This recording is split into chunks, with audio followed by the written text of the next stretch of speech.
Para sa detalye ng mga nagbabagang balita, ginanggalyos ng Provincial Advisory Group ng Sorsogon Police Provincial Office, pinarangalan ng Special Individual Award. Alamin natin ang buong detalye ng balita. Nasa linya ang aming News Director, Jomar Hestre. Bicol Network News Report!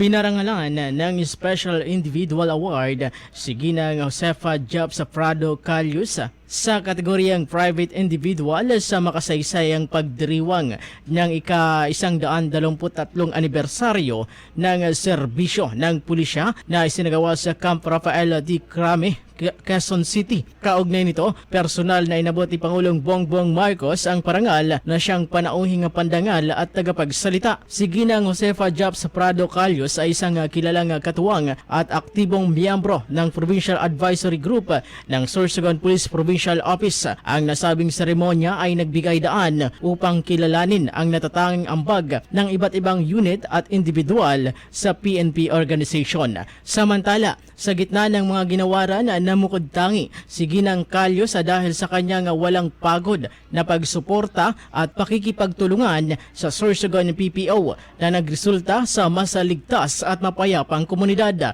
Sa kabilang dako, ipinagmamalaki ng Sorsogon Police Provincial Office ang kanilang taos-pusong pagbati kay Ginang Josefa Prado Calius.